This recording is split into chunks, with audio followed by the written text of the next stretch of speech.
Risk ಇದೆ, ಇಲ್ಲ ಅಂತಲ್ಲ ಆಯ್ತಾ. ಆದ್ರೆ ಜನರು ಕೂಡ ಸಿಟಿಯಲ್ಲಿ ಇವತ್ತು ಏನಾದ್ರೂ ಸಂಭ್ರಮಾಚರಣೆ ಮಾಡ್ಬೇಕು ಅಂದ್ರೆ, ಏನಾದ್ರೂ ಹಬ್ಬ ಮಾಡ್ಬೇಕಂದ್ರೆ ಏನೇನು ಅವಕಾಶ ಇದೆ ನನಗೂ ಸ್ವಲ್ಪ ಹೇಳಿ.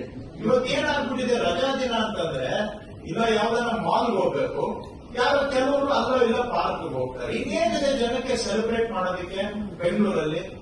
ಆಮೇಲೆ ಮಾಲ್ಗೆ ಹೋಗ್ತೀರಾ ಅಂತ ಇಟ್ಕೊಳ್ಳೋಣ, ಎಲ್ಲರಿಗೂ ಮಾಲಲ್ಲಿ ಖರೀದಿ ಮಾಡೋ ಶಕ್ತಿ ಇದೆಯಾ? ಎಷ್ಟು ಜನ ಹೋಗಿ ಆ ಗ್ಲಾಸ್ಗಳನ್ನ ಗ್ಲಾಸ್ ಹಿಂದ್ಗಡೆ ಅಂದ್ರೆ ವಿಂಡೋ ಶಾಪಿಂಗ್ ಮಾಡ್ಬಿಟ್ಟು ಅವ್ರಿಗೆ ಖರೀದಿ ಮಾಡಕ್ಕಾಗಲ್ಲ, ಅವ್ರ ಫ್ರಸ್ಟ್ರೇಷನ್ ಇನ್ನೂ ಜಾಸ್ತಿ ಆಗುತ್ತೆ.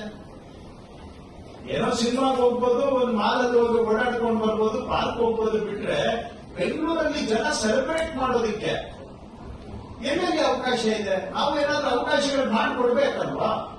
ಜನ ಫ್ಯಾಮಿಲಿ ಮಕ್ಕಳ ಜೊತೆ ಬಂದು ಏನಾದ್ರೂ ಈಗ ಇಲ್ಲ ಅಂತ ಹೇಳಿದ್ರೆ, ಹಬ್ಬ ಅಂತಂದ್ರೆ ಏನು ಈಗ ಬೇರೆ ಇದು ರಿಲಿಜಿಯಸ್ ಫೆಸ್ಟಿವಲ್ ಅಂತ ಇಟ್ಕೊಳ್ಳೋಣ. ಏನು ರಿಲಿಜಿಯಸ್ ಫೆಸ್ಟಿವಲ್ ಬೆಂಗಳೂರಲ್ಲಿ ಒಂದು ಪೂಜೆ ಮಾಡ್ಬಿಟ್ಟು ಒಂದು ವಿಶೇಷ ಅಡಿಗೆ ಇಷ್ಟೇ ಆಗ್ಬಿಟ್ರೆ ಹಬ್ಬ ಆಗುತ್ತಾ? ನಾವೆಲ್ಲ ಮೂಲ ಹಳ್ಳಿಯಿಂದ ಬಂದವರು, ನಮ್ಗೆ ಹಳ್ಳಿಯಲ್ಲಿ ಏನೇ ಒಂದು ಹಬ್ಬ ಅಂದ್ರೆ ನಿಜವಾಗಿ ಎಲ್ಲ ಸೇರಿನ ನಾವು ಜಾತ್ರೆ ಗಿತ್ರೆ ಮಾಡ್ತಾ ಇದ್ವಿ.